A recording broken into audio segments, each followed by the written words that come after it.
दोस्तों, आज मैं लेकर आई हूँ आपके लिए एक ऐसी कहानी जो सच्ची घटना पर आधारित है और जो आपको सोचने पर मजबूर कर देगी कि क्या आज भी ऐसे लोग होते हैं। दोस्तों, जिनकी ये कहानी है, मैं उन्हीं के स्वरूप में आपके सामने इस कहानी को प्रस्तुत करने की कोशिश कर रही हूँ। तो आइए सुनते हैं। मेरी बेटी की शादी थी और मैं कुछ दिनों की छुट्टी लेकर शादी के तमाम इंतजाम देख रहा था। उस दिन सफ़र से घर लौटकर आया तो पत्नी ने आकर एक लिफाफा मुझे पकड़ा दिया। लिफाफा अनजान था, लेकिन प्रेषक का नाम देखकर मुझे आश्चर्य और जिज्ञासा हुई। अमर विश्वास, एक ऐसा नाम जिसे मिले मुझे बहुत वर्ष बीत गए थे। मैंने लिफाफा खोला तो उसमें $1,00,000 का चेक था और एक चिट्ठी थी। इतनी बड़ी राशि, वह भी मेरे नाम पर। मैंने जल्दी से चिट्ठी खोली और एक सांस में ही सारा पत्र पढ़ डाला। पत्र किसी परी कथा की तरह मुझे अचंभित कर गया। लिखा था, आदरणीय सर, मैं एक छोटी सी भेंट आपको दे रहा हूँ। मुझे नहीं लगता कि आपके एहसानों का कर्ज मैं कभी उतार पाऊँगा। ये उपहार मेरी अनदेखी बहन के लिए है। घर पर सभी को मेरा प्रणाम। आपका अमर। मेरी आंखों में वर्षों पुराने दिन सहसा किसी चलचित्र की तरह तैर गए।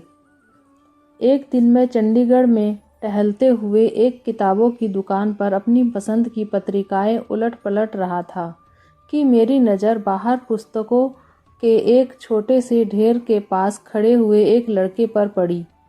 वह पुस्तकों की दुकान में घुसते हुए सभी व्यक्तियों को कुछ विनती कर रहा था और कोई प्रतिक्रिया न मिलने पर वापस अपनी जगह पर जाकर निराश होकर खड़ा हो जाता था।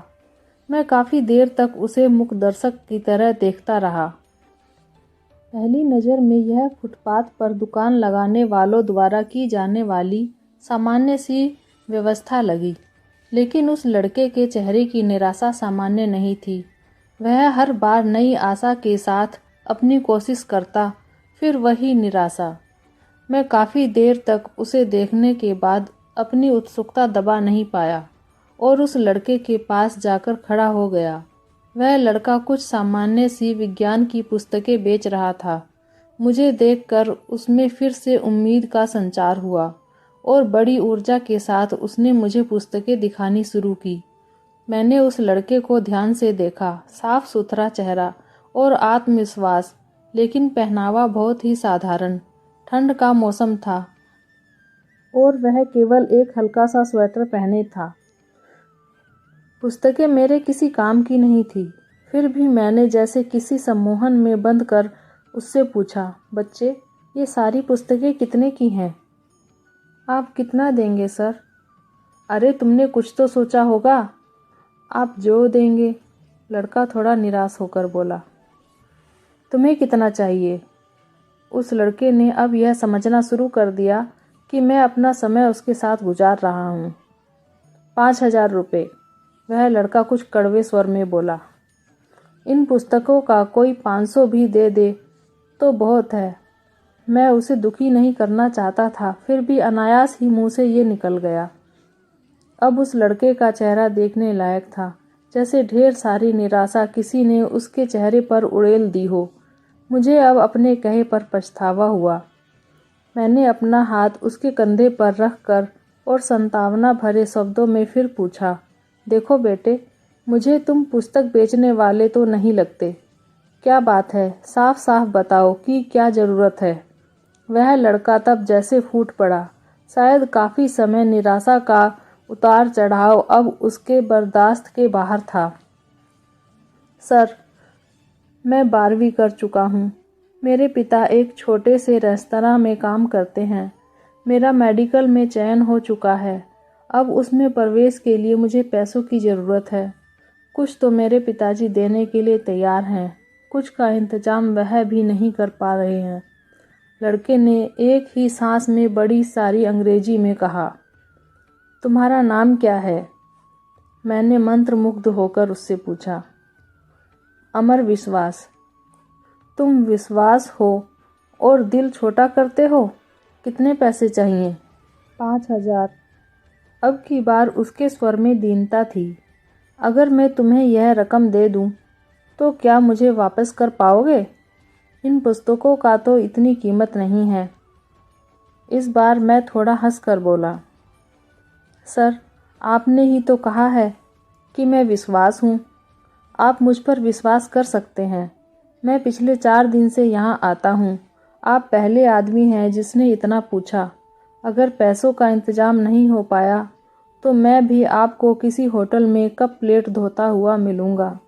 उसके स्वर में अपने भविष्य को डूबने की आशंका थी। उसके स्वर में ना जाने क्या बात थी जो मेरे जहन में उसके लिए सहयोग की भावना तैरने लगी। दिमाग उसे एक जालसाज से ज़्यादा कुछ मानने को तैयार नहीं था, जबकि दिल में उसकी बात को स्वीकार करने का स्वर उठने लगा था। आखिर में दिल जीत गया।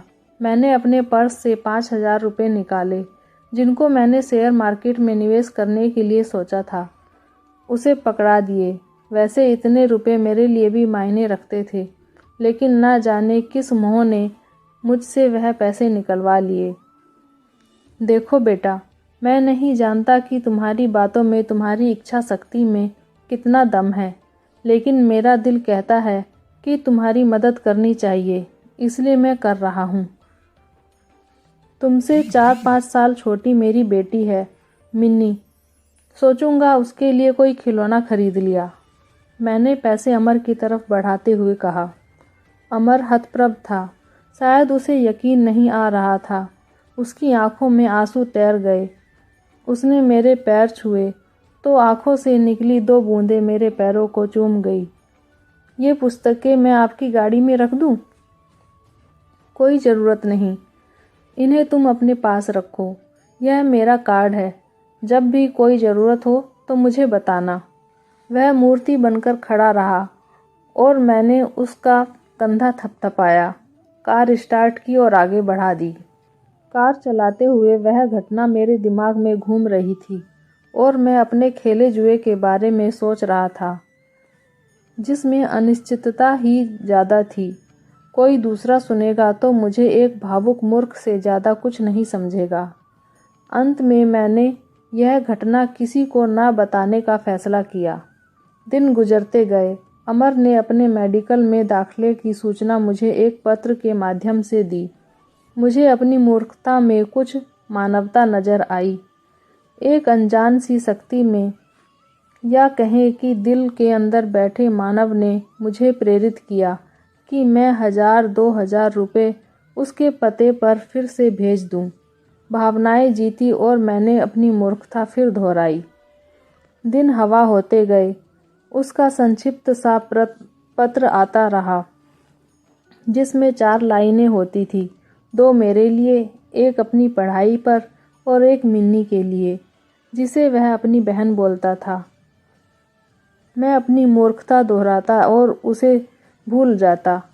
मैंने कभी चेष्टा नहीं की कि यह जानूं कि मेरे पैसों का सही इस्तेमाल हो रहा है या नहीं।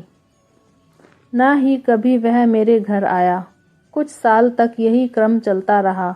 एक दिन उसका पत्र आया कि वह उच्च शिक्षा के लिए ऑस्ट्रेलिया जा रहा है। छात्रवृत्ति के बारे में भी बताया था और एक लाइन मिन्नी के लिए लिखना वह अब तक नहीं भूला था। मुझे अपनी उस मूर्खता पर दूसरी बार फक्र हुआ। बिना उस पत्र की सच्चाई जाने समय पंख लगाकर उड़ता रहा। अमर ने अपनी शादी का कार्ड भेजा। वह शायद ऑस्ट्रेलिया में ही बसने का विचार बना चुका था।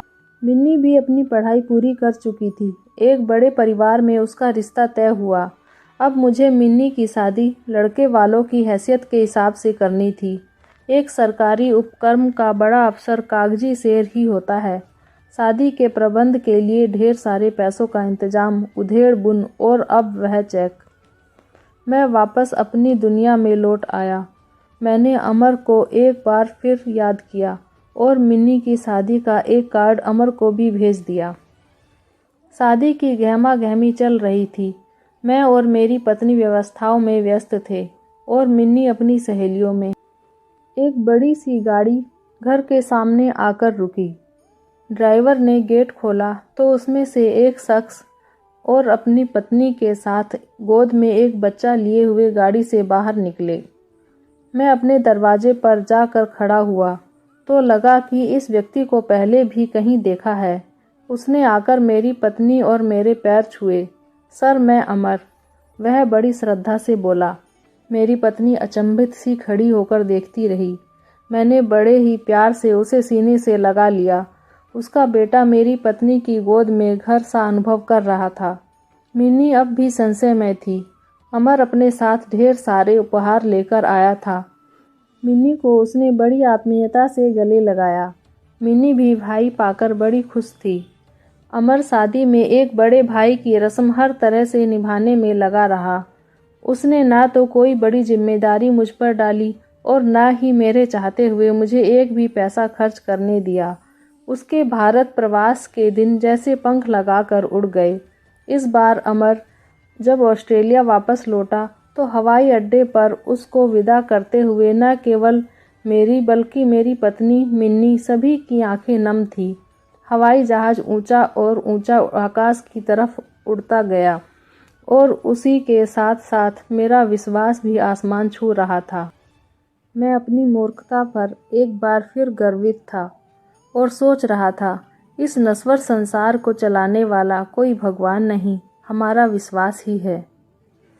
दोस्तों, आप भी अपनी राय बताइएगा कि यह कहानी आपको कैसी लगी और इससे आपने क्या सीखा। Thank you.